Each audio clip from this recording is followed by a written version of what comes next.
Hello, seers and seekers, and welcome back to my channel. If you are back again, thank you so much for visiting me. If it is your first time here, well, hello there and welcome. Thank you so much for joining me.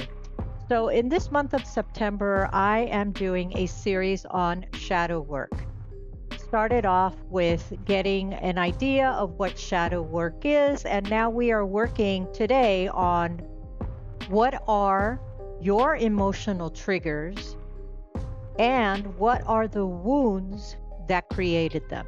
So, with shadow work, we all know, as the story goes, that everyone has their positive and their negative side, or their positive light side and their shadow self side. Everyone has this. And most of the shadow selves parts, the parts that we don't want to reveal to others, the parts that we don't show to others, the parts that we leave to only express it with those who we are very, very close to.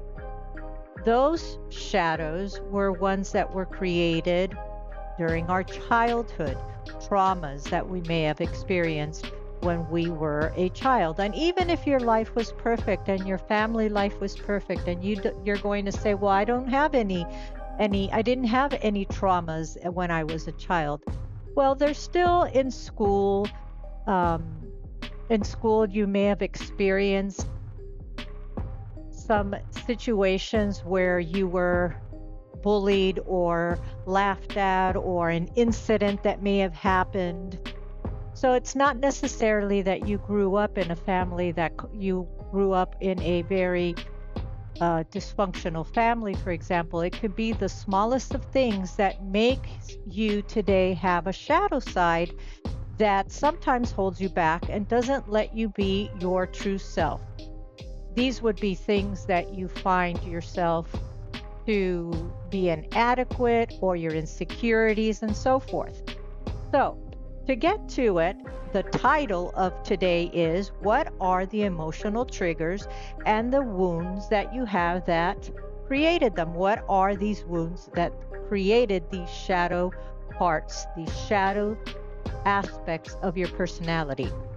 And we're doing something interesting. We have 3 files here, as you can see, that are for you to pick and choose from. And what's interesting about these is, if you see here the numbers 0020, 2140, 4159, these are minutes in an hour. So what I would like you to do to help you pick the pile that